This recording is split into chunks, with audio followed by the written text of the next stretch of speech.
So, Dr. Drew, I'm so excited to have you here. Thank you for coming on. It is such a pleasure. I know you have a background in addiction medicine. How would you Right. advise the parent to talk to their kids about staying away from alcohol? There are various things you can do. One is to, of course, educate them about the, adverse health outcomes. If you want to point at any adverse health outcome in adolescence and young adulthood, you find alcohol. You just find it there. It's just always part of the story. And so, do you really want to take those kinds of risks? Is that really what you want? Number one.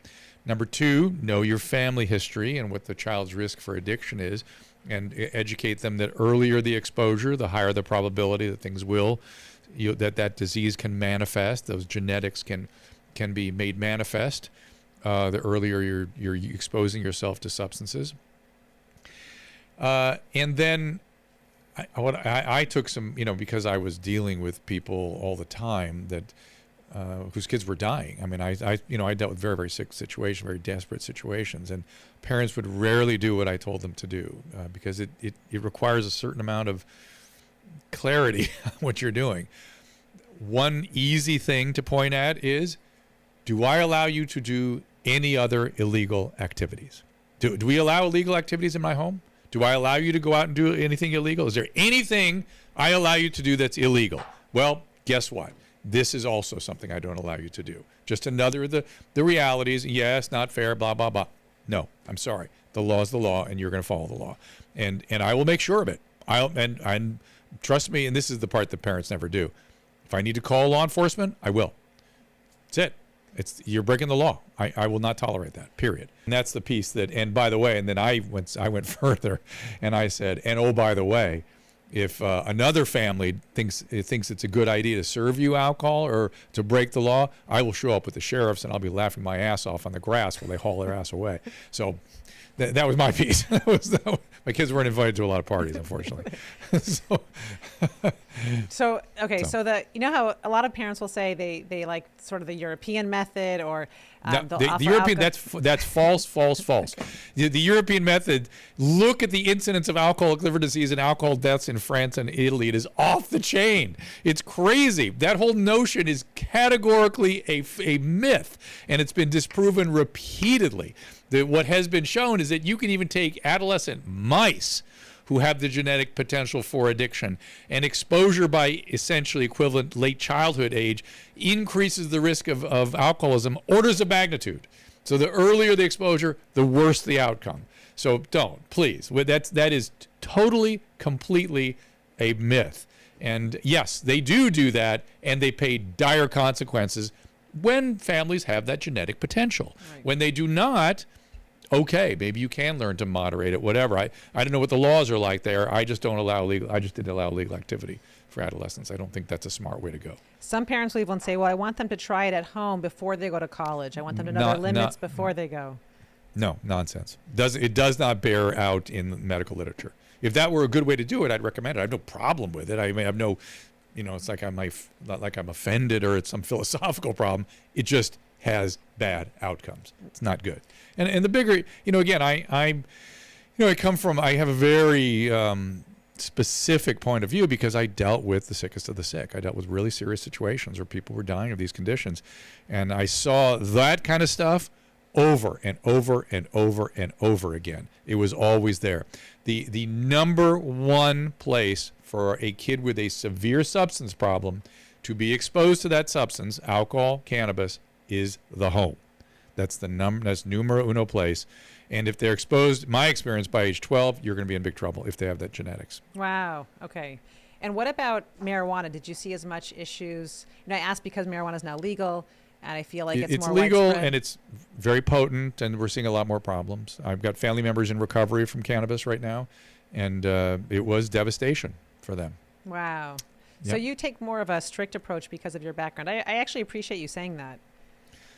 It's not even strict. It's just evidence-based. I just go with what the data tells us, and and again, it's different in different genetic groupings, right? If you have no history of mental illness in your family, no history of substance abuse, and your child is starting to push the boundaries, I think you can use education and parenting and consequences. But if grandpa was an alcoholic and dad maybe had a little problem with pills, and you have a child that starts going, that's very serious now. You have to be very, very different with that. And so you'd approach that kid with clear boundaries, it sounds like. Clear. Yeah, very clear. A lot of clarity and a lot of education. That this is our family heritage, and of course, the addicts will always find a reason to use, even in their burgeoning years. And so I thought early in my career, I'm going to go educate all these adolescents with this genetic potential. We're going to stop all this addiction. And what do you think the adolescents said back to me? Almost without exception. What? Well, there's a lot of screw you, a lot of I don't want to hear you, old man. But the more shocking one was this twisted thinking, which was, oh, if I'm so screwed up already, if I'm this screwed up genetic potential, I'm just going to have a good time anyway. Like this weird, if I'm such a mess, I'm going to enjoy myself. And in your experience, when you treated addicts, did most of them start in their younger years? And most start, because I think it's so fascinating, the developing brain of a teenager. Yeah, I wouldn't say that most start. I would say that if you start, you go. Okay. Then you got big. If you have bad enough addiction, I treated 10,000 addicts in my career, and we had a large freestanding psychiatric hospital facility. It was a psychiatric hospital with a drug unit within it, and I ran that drug unit for about 25 years. 20 plus years, I guess it was. In addiction, you can never tell who's going to recover. You think you can. And it's just hard to predict. And you see these miracles. I mean, they're just miracles in recovery with the people I would not have thought would survive. And it just gives you hope for all of them. And it just keeps you going. You just get on to the next one. And by the same token, I've seen people that I thought for sure were going to do fine. Not. It's hard. It's very hard. So I had a mom come in last week, and she was saying that her daughter was sneaking off, and she's sure that she's using alcohol. How would you advise a mom like this? How old? 16. And driving on alcohol? I'm not sure. I hope she's not, but I know.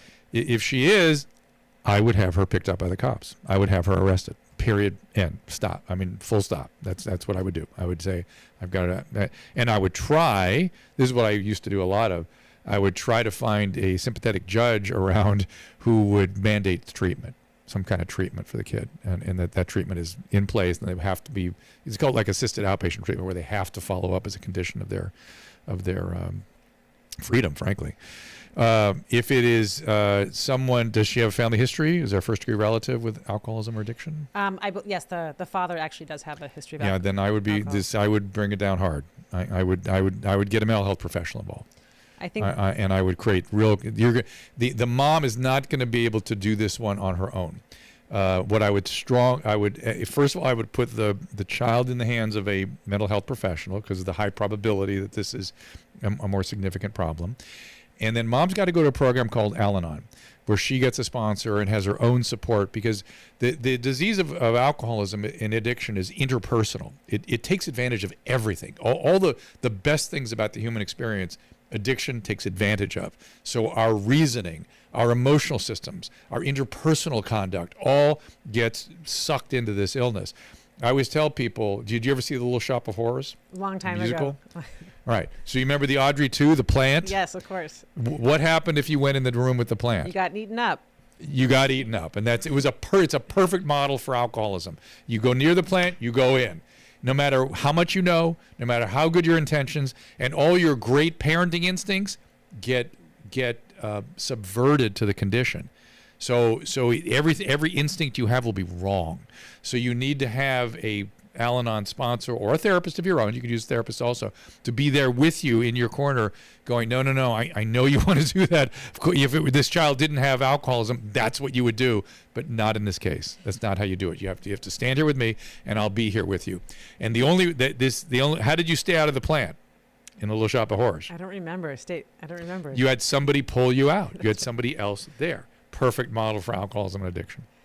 I remember the song about Seymour. Suddenly Seymour. That's what I So I remember when I was a kid, my dad would have me taste whiskey, in a very lighthearted way. Once you take a sip, and his thought was, you'll taste it and you won't like it. Is that the wrong method? Look, I can't. Yes, it's the wrong method, but I'm just going with the data. The first exposure is in the home. The earlier the exposure, the worse the outcome. And yeah, it might work, but from an evidence-based perspective, I wouldn't recommend that. I think what tends to work a little better is keeping things very structured. And this is what we do, and I don't. Again, what other illegal activity do I participate with Right. you? Do I offer you an illegal substance for your age group? I just don't do that. Right. And it's such a clear way to approach it, and everyone kind of understands that. I'm curious, so you said alcohol, almost all roads of addiction led back to alcohol. Are there any other? No. What I said was all adverse health outcomes, behavioral health outcomes.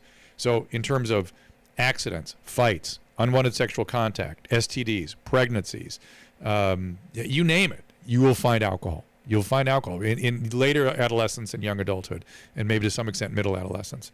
But it's always, always, always alcohol there. It's so interesting because it's so pervasive and so socially accepted. Well, not only socially accepted, but endorsed by the college campuses. Now, recently they've backed off of that because they realize there's a liability in this now. And Are there any other drugs that you can think of that parents should be aware of other than well, marijuana? Obviously we're in the middle of an opioid mess, and benzodiazepines are alive and well. The kids are using them. And I guess the main thing that you should be frightened of is that almost anything they think they're taking could end up being fentanyl. Almost anything. Cocaine, Xanax. I don't know about weed so much, but just about anything can be laced with fentanyl. And that could be a fatal experience easily, very easily. And so I hope there is some deterrent in that.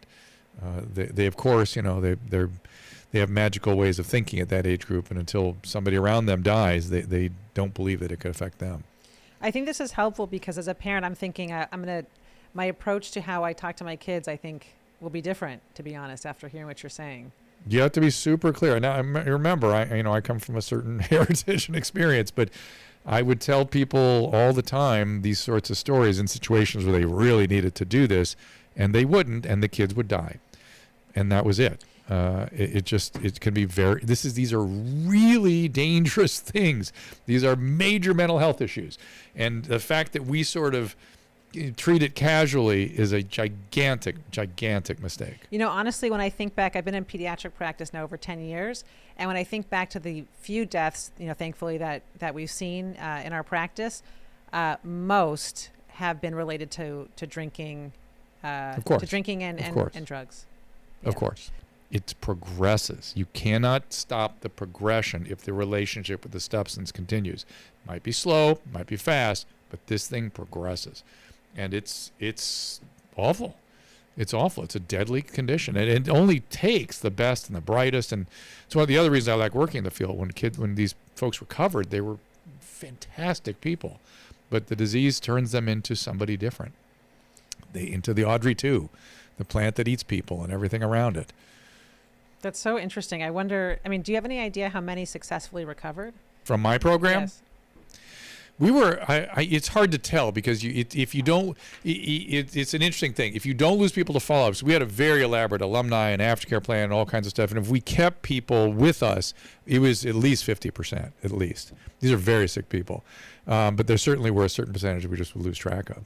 That's the combo that kills. Basically, after hearing you talk, I've decided I'm going to keep my kids really busy doing lots of activities. That's a good idea. So they don't have time. They don't have time to yeah. That's drift. A good idea.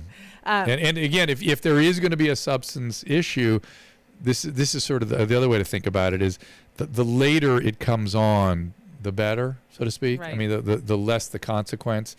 And if somebody in your family has alcoholism or addiction, you in recovery can have a dramatic effect on your kids and their relationship with substances and how that plays out. I do think it's really important to talk to the teenagers because there's so much to the developing brain and potential for addiction.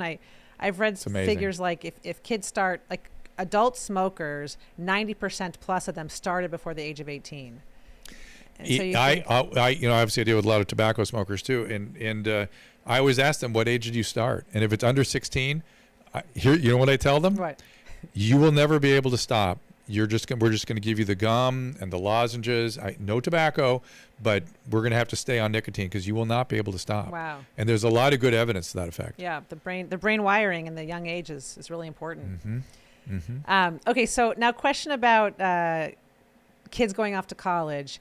Tell me about, this would be a good time to hear about your book. I'd love to hear about what you wrote about with your daughter Paulina, and if there's any advice I can give parents relating to your book. So the book is good advice. It's called "It Doesn't Have to Be Awkward." It's a way of talking about all kinds of uncomfortable things, and it was interesting to write it with my daughter, and we got had an opportunity to talk about a lot of things we had not talked about, and maybe even thought we had but hadn't. And it's a giant topic. We took the topic of consent and really broadened it out to the idea of how to have healthy relationships of all type. And we felt like we felt like we did the job for young people, and it also gave parents a way to talk about these things. Now, in terms of going off to college, it's a little different. I think one of the important conversations that parents need to have with their child and with the institutions is the extremely high incidence of depression that first year at college. Maybe 20 years ago or so, there was a tremendous problem with people not making it through their first year of college. And most schools, and by the way, if you didn't stay the first year, you were not likely to carry on at that institution. And most schools develop programs to help get kids through it, to keep them engaged, and to address the depression that is so common, leaving home for the first time, stress of school, new peer groups, God knows what's going on developmentally, and substances. When teenagers are indulging and having alcohol, those consent lines get blurry. So I think your book would be really helpful. Well, we make a point that if you're using, you can't consent. We just make it super clear. You're if you get in, and the laws, back us up on this. I mean, essentially, if you can't drive a vehicle, you can't rent or consent. Right. That's in the law. Right. In California, at least, and a lot of other places have adopted that. And I get them really. It's so hard because they're going to do what you. I always took the position that really the work was leading up to that. If you've done your work up to that point, it's you hope for the best. They are on their own. But I would, again, encourage and use counseling services. If you have a depression, if you lose control of substances, if you have an eating disorder, don't be afraid to ask for help. These things happen, and you should be at your liberty to raise your hand and say, I need some help here. I think it's great what you're doing. I mean, I all these conversations are so hard for parents to have with their children. So knowing that there's a book that a teenager can read to help them understand what consent is for and when it's used is great. Yeah. That's great. Yeah, we tried to take it out of the realm of sort of medical legal, although that's in there in certain places. We really want it to be more pragmatic and about having good relationships and thriving, which is, so much pressure on kids these days. I worry that we're in a new time with the COVID and what it's done to kids, and absolutely. I just and the economic stressors that they're facing, and how to be hopeful about the future and how to pick a path. It's so confusing for young people. I just feel terrible for them. So it's really about it's the usual it's hungry, angry, lonely, tired. It's make sure you're eating proper nutrition, you're getting exercise, you're develop good relationships with peers who actually care about you, you sleep adequately, you create balance where you can, you limit substances, please, and try to just stay with the basics. And again, don't be afraid to ask for help if something is out of hand. That's really good advice. I like that. What's the acronym again? What'd you say? Hungry, angry, lonely, tired. Okay. It's an old addiction thing. It's like, and they have another one too. HALT. What was that one? Oh, that's hungry, angry, lonely, tired. The other one was fine, but I won't burden you with that one. That's got a few expletives in it. Well, I really appreciate it. Is there any other last minute advice you can think of for parents that are listening? That none of us get it right, perfect. We're all just reduced to parent by our own children. That it's a great pleasure, and it creates meaning in life like nothing else does, but it's not always joyous, and it's hard. And this is the thing that one of the mysteries of human nature is that, we, in spite of it being, things, marital satisfaction and individual happiness goes down in early childhood years. It's not like it typically rises, it goes down. And again, during adolescence, it goes down. And yet, in spite of that, the challenges, it is still the richest, most rewarding thing you will possibly do. And fundamentally, it gives life its meaning. You always can fall back on that. You can always, at least I did my job as a parent. I reared another human who's engaging in the world. If they have medical problems or psychiatric problems, that's part of the human condition. Don't blame yourself for that. That just hope they participate. And by the way, this is another point about mental health issues. It's that you need. That I'm glad I'm thinking about this. Your parents need to know the following: treatment works. Mental health treatments are very effective. I think people have a sense that somehow they are not. Now, there is one caveat with that. If your child is participating and active in their own care, it's going to go very well. It may take time. It may be frustrating. There may be ups and downs, but treatment works. And when the child is embracing the treatment, the outcomes tend to be very, very good. Don't they say you can lead a horse to water, right? But you can't make them drink. Yes, and there was an old, how many psychiatrists did it take to screw in a light bulb? One, but the light bulb has to want to be screwed in. and it's sort of in that. I would argue that we live in an age of motivational enhancement therapies and ways of dealing with resistances that we didn't have before.